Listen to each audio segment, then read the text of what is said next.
안녕하세요. 반갑습니다. 한반도 얘기. 지금 22번째 얘기죠. 이 22번째 얘기에서도 유튜브 방송을 통해서 지금 방송 강의를 해 나가고 있는 최장진 집사예요. 한여름의 무덤이 정말 덥죠. 찜통더위예요, 지금. 이 찜통더위 속에서 한반도 얘기를 강의를 한 데서 누가 듣겠는 건가.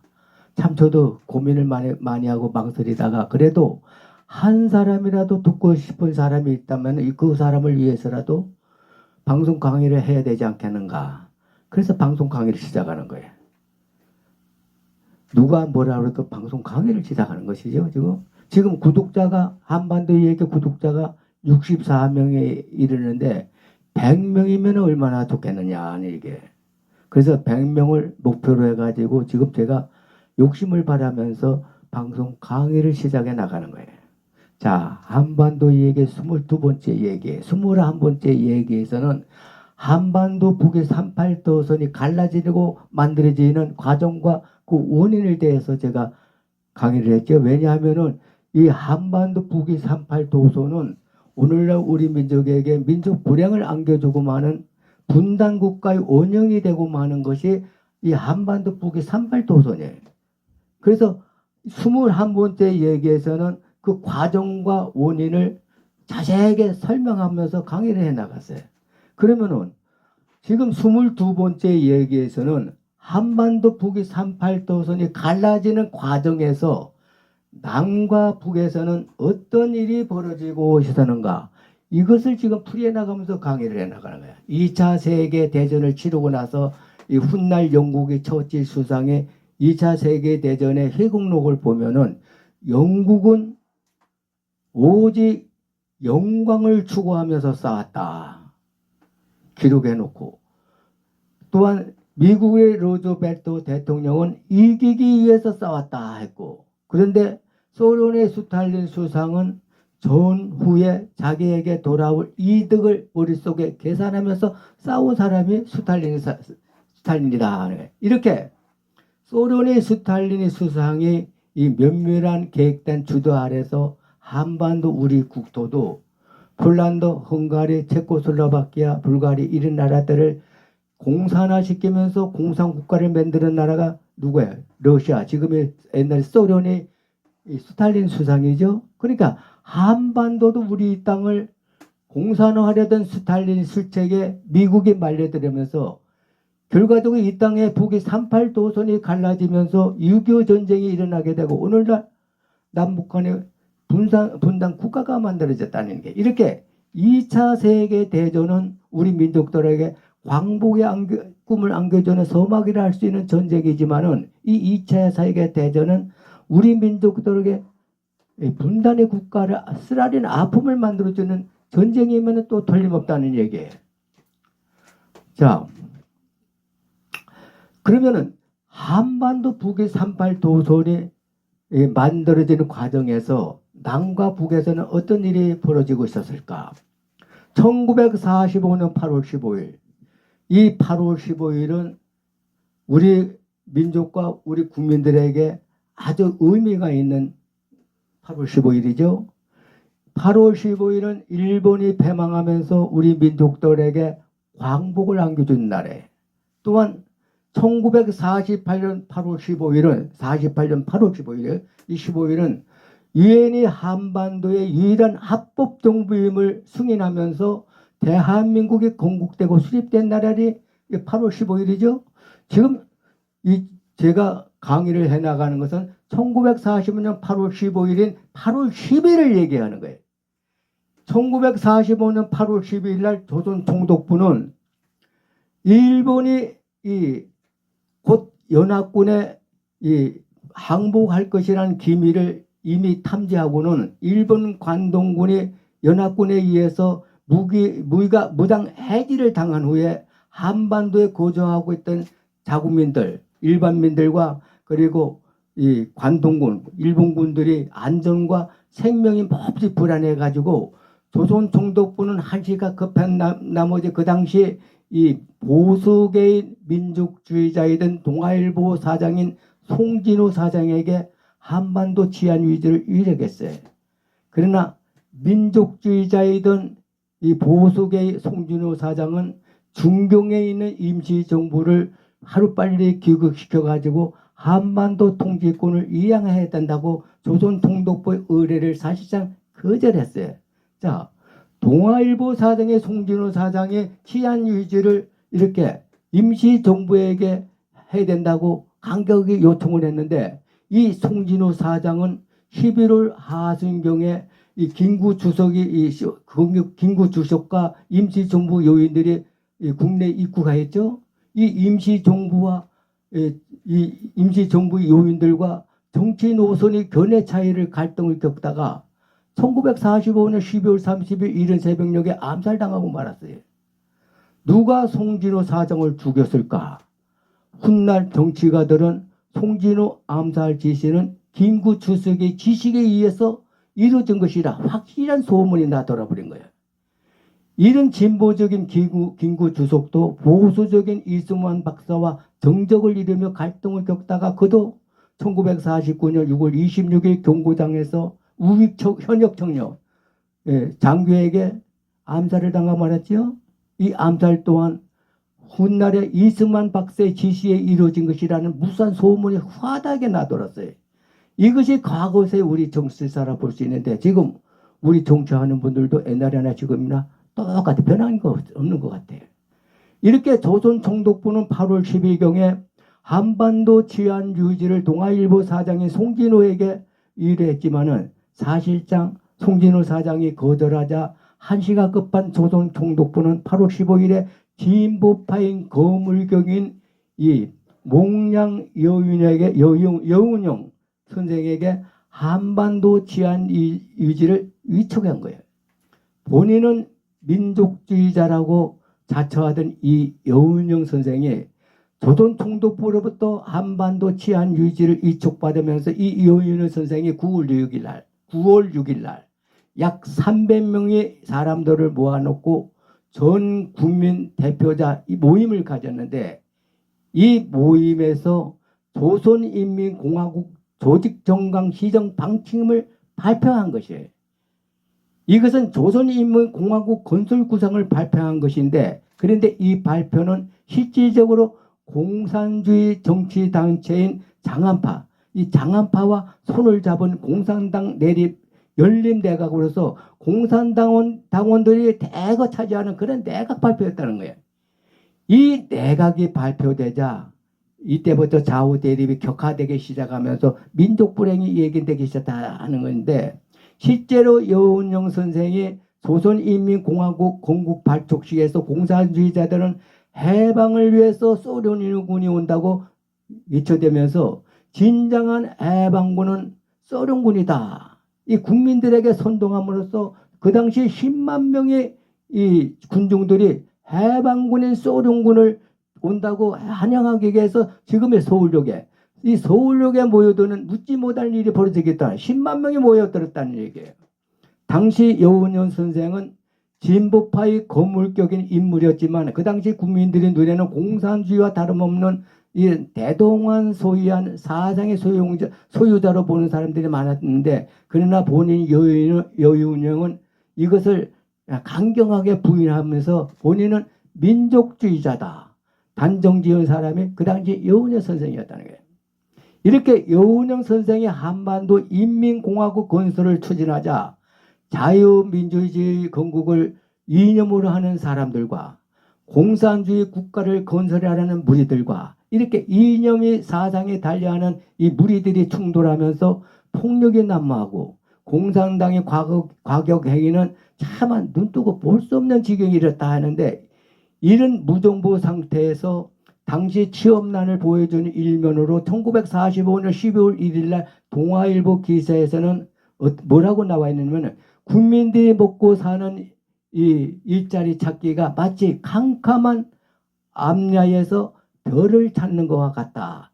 그 당시 우리 국민들이 먹고 살기가 얼마나 힘들었던 것인가를 잘 말해준 동아일보의 기사예요. 국민이 헐벗고 굶주림. 이거 6.25 전쟁통에 겪어보지 않은 사람은 정말 몰라요. 저도 황해도 장현 목동에서 태어나가지고 46년이 1월에 태어나가지고 48년에 우리 온 가족이 옹진반도로 월남을 했는데, 그러니까 우리 가족은 피난민이 아니라 엄연히 말하면은 월남민들이에요. 그 당시에 월남민들, 공산당들은 월남민들을 발견하면은 무조건 총살시켰는데, 할 수 없이 일사후퇴 때 남으로 피난길을 와가지고 지금의 군산, 해망동, 해방촌이죠. 여기 안착을 했는데, 그때 나이가 내가 5살 때야. 이 5살이라면은 부모의 품에서 재롱필 때예요. 그런데 6.25 전쟁으로 인해 가지고 먹지 못해 가지고 얼마나 굶었는지, 이 청소년 때만 해도 이 내 키가 얼마냐면 나이타돌만 했어요. 어이 나이타돌 이리 와봐. 이게 내 이름이에요. 나이타돌. 그 키에 군대 갔다 왔느냐고요? 아니 물론 갔다 왔지요. 150cm면은 그 당시에 다 군에 갔다 와야 돼. 저도 3년간 꼬박 365일 군 생활하고 나서 장가 갔느냐고요? 그 키에? 물론 갔지요. 이 키가 작을까봐 우리 아들을 첫 낳았을 적에 하나님께 얼마나 내가 기도를 했는지, 키 좀 나 같은 키를 만들지 말라고. 그런데 174, 173 정도 키에 지금 하고 있어요. 우리 딸들은 얼마나 예쁘게 잘 자랐는지 하나님께 감사하는 게. 그러니까 자식을 낳아야 그 부모의 은덕을 안다고. 제가 하나님도 원망하고 부모도 원망하고 낳아준 부모도 왜 키를 내 이만큼 작게 만드냐고 원망을 많이 했는데, 세상도 원망하고. 그러나 하나님을 믿으니까 다 잊어버리는 거예요. 그래서 먹고 살기가 가장 힘들던 세월에 처자식만은 굶기지 않아야 된다. 이게 내 철칙이에요. 무슨 일을 하든 간에 도둑질만 빼놓고선 처자식을 굶기면 안 된다. 이 내 머릿속에 박혀 있는 거예요. 그만큼 지금 그러니까 살아온 거예요. 자, 이걸 몽양 여운여 선생을 얘기하다가 지금 내 얘기가 엉뚱하게 나왔죠. 내 이 간증은 3일간을 해도 끊이지 않는 간증이에요. 자, 여운여 선생의 얘기를 다시 해보자.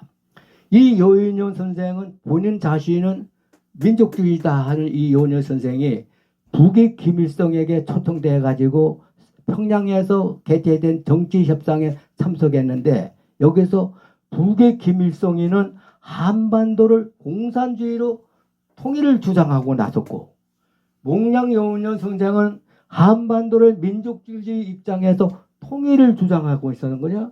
그러니까 아니 이게 서로 의견이 부합되지 못하자 여운여는 크게 실망해가지고 다시 남으로 돌아왔다는데, 이걸 보아서 여운여 선생은 확실한 공산주의자가 아닌 자기 말대로 민족주의자구나, 이런 추측도 많이 나돌았다는 거예요. 그러나 여운여 선생은 미 군정청의 인민공화국파를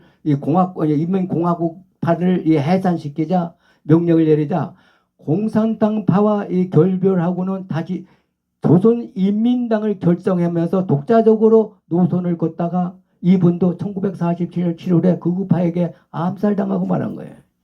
이 여운여 선생은 공산주의로 낙인 찍혀가지고 그동안 공을 인정받지 못하다가 2005년에 와서야 독립유공자로 인정받아가지고 민족주의자로 공로를 받기 시작한 것이죠. 이렇게 한반도의 일본이 패망하면서 광복을 맞이했지만은 1945년 9월 1일 날 국동사령관이 메가도 원수가 한반도에다가 일반명령 제1호가 발령되면서 우리 국토가 북의 38도선으로 만들어지고 커지면서 남북의 소련과 미국에 의해 신탁통치가 행해지기 시작한 거예요. 미국으로서는 전후의 한반도 처리에 대해서는 한국민들이 독립할 때까지는 신탁통치를 고려하고 있었는데, 이 미국은 한국민이 정치, 경제, 정세에 대해서는 거의 아는 바가 없다고 그랬어요. 그것을 뒷받침하듯이 9월 8일 날 미 제24구단장 하지 준장이 인천에 상륙하면서 뭐라고 공고를 했느냐면은 한반도 북위 38도선 이남인 남한을 잠정적으로 조선 총독부의 통치 체제로 유지한다. 이러니 미국은 한반도의 실정을 몰라도 정말 너무도 몰랐다는 것이라는 거예요.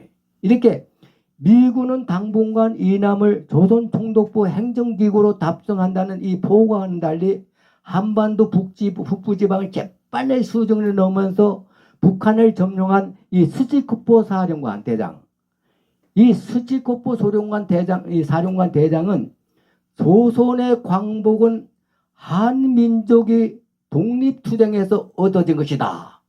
이렇게 축을 세우면서 조선의 자유는 물론이고,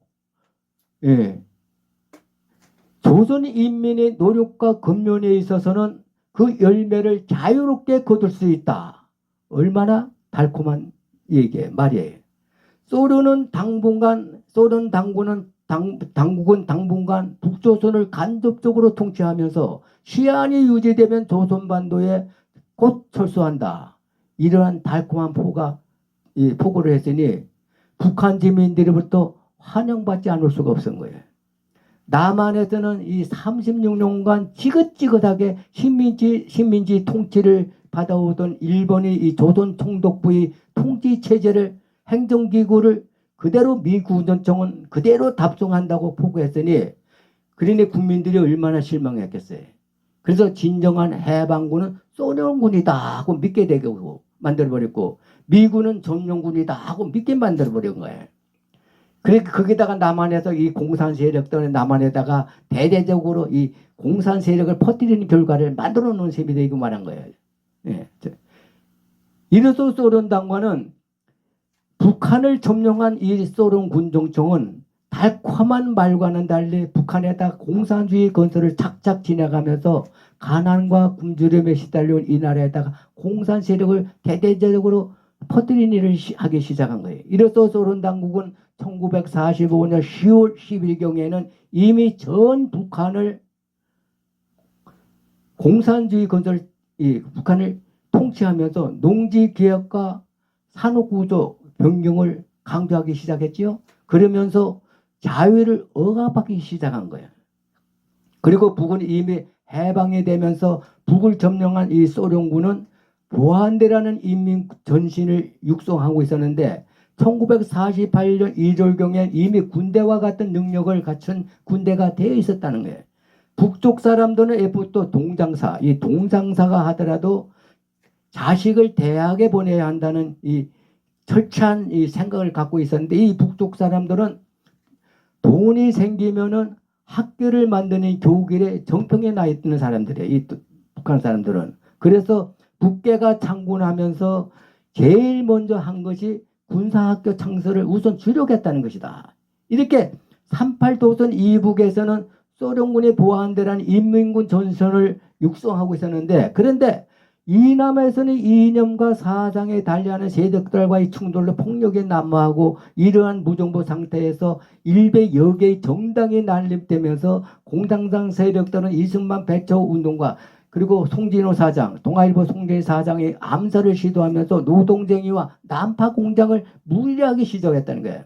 1945년 10월에 이 천양전으로 유명한 전라북도 남원의 인민위원회가 자익단체와 사주하면서 남원 군청과 경찰서와 국립기관을 습격하면서 각종 만행을 저지르는데 46년 7월에는 정판사 위주 집회가 사건을 만들어졌죠. 8월에는 나주바 폭동을 일으켜버리고 마는 거예요. 8월에는 10월 1일에는 대구를 폭동을 일으켰고 47년 8월 15일에는 전국 폭동 계획 사건을 주도하다가 발각되고 말한 거예요. 48년 2월 7일에는 구국투쟁 폭동을 주도했고 4월 3일 그러니까 48년 4월 3일에는 제주도 폭동을 일으켰는데 이 제주도 폭동은 지금은 4월 3일 제주도는 제주혁명이라고 지금 하고 있죠. 그리고 10월 19일에는 여수 순천 군 반란 폭동 사건을 일으키고 말한 거예요. 자, 이렇게 많은 이 폭동과 파업과 태업과 이 반배 투쟁을 일어나고 있는 가운데서도 미군은 한국 내 일은 한국민에게 맡겨야 한다. 이런 소리가 높아졌는데 그 이유는 한국문의 이 내분을 미국은 극도로 싫어했다는 것이에요. 그래서 한국에 주둔하고 있는 있던 이 미군 장병들은 한국인들끼리 이 사상 문제, 좌우 대립해 가지고 싸우는 것에 말려드는 것을 아주 극도로 꺼려했다고 그랬어요. 그런 가운데에서도 남한의 미 군정청은 한국민들에게 자유민주주의 혜택을 주었다. 그러니까 자유만은 허락했다는 얘기예요. 이렇게 북한에서 소련의 스치코프 사령관은 38 도선에다가 보안대라는 이 인민군을 육성하여 가지고 군사학교를 창설하며 막강한 성격의 군대를 갖춘 전투 군대를 만들고 있었는데도